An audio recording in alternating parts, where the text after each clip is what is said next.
ce sera une double portion de l'esprit que tu avais l'année dernière pour être sûr que tu vas garder Satan sous tes pieds. Amen. Amen. Amen.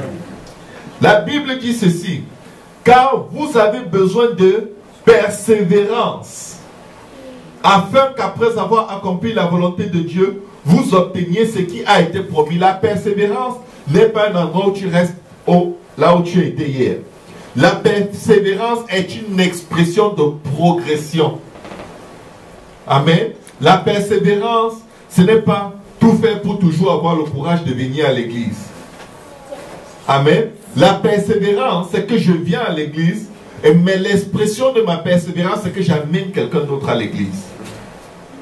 La persévérance, c'est que je viens à l'église, mais j'aime mon église.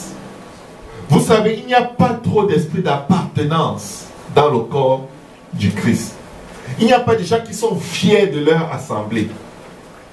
Ils peuvent être fiers de la chorale de leur assemblée. Mais ils ne sont pas suffisamment fiers pour que si la chorale faillisse, qu'ils aient encore le courage d'inviter quelqu'un.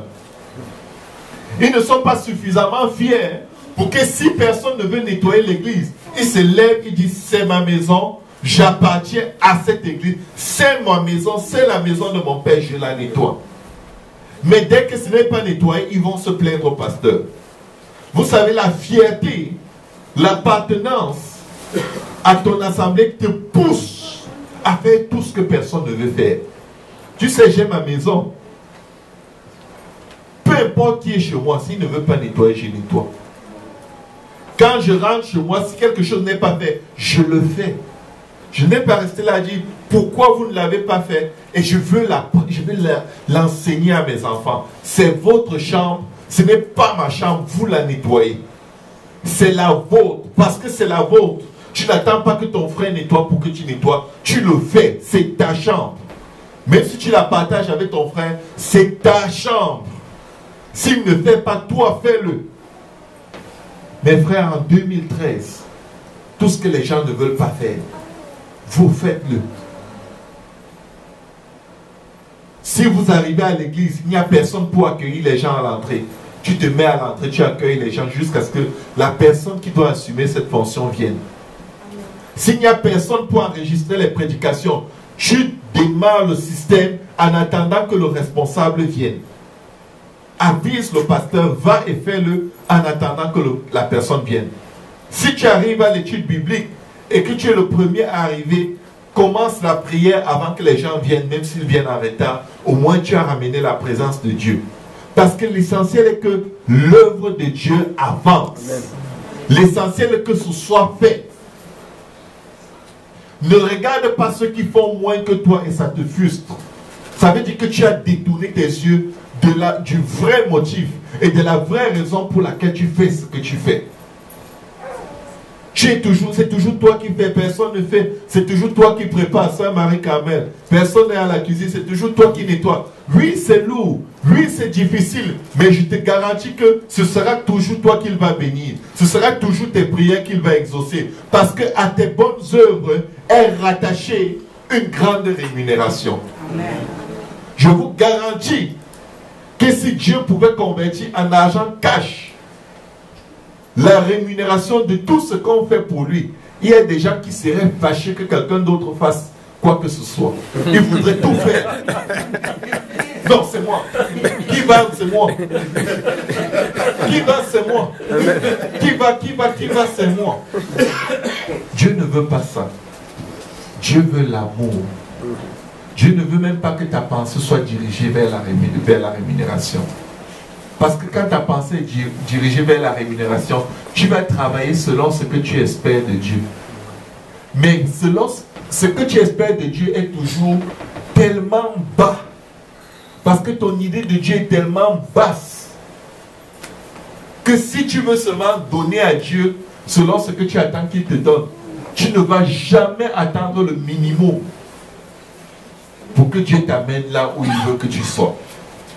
Est-ce que quelqu'un peut dire gloire à Dieu? Gloire à Dieu.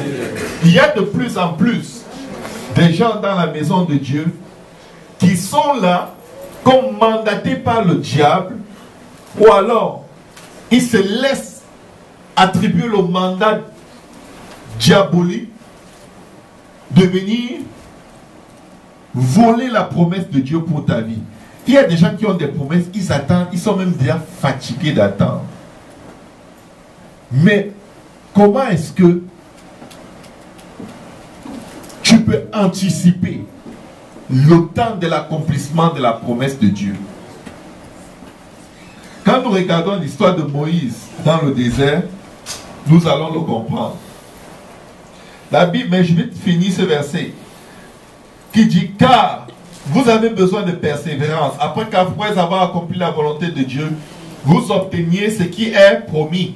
Mais vous obtenez quand après avoir accompli la volonté de Dieu, pas avant.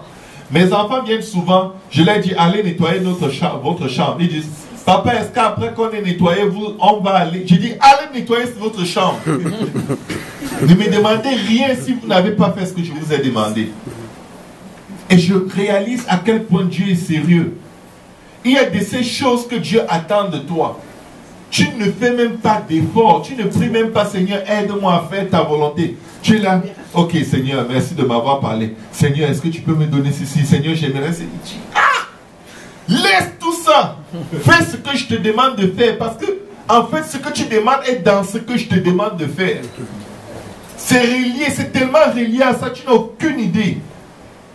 Que si tu te dédiais à faire juste ce que je te demande de faire, tu n'aurais même pas besoin de me demander ces autres choses. C'est juste évident qu'on va le faire après. Je n'arrive juste pas à te donner parce qu'il y a un minimum que j'attends de toi que tu n'arrives juste pas à faire. Tu es toujours assis avec des gens qui parlent contre les dirigeants, qui sont toujours en train de dire non, vraiment, quitter Repentigny pour venir 4-5 fois à Saint-Laurent, c'est trop. Vous-même, il faut aller parler au pasteur, arrêtez un peu de trop vous déplacer comme ça. Vous avez besoin de repos. Oh, tu as toujours l'air fatigué. Ça va, tu es fatigué. Non, je ne suis pas fatigué. Laissez-moi tranquille.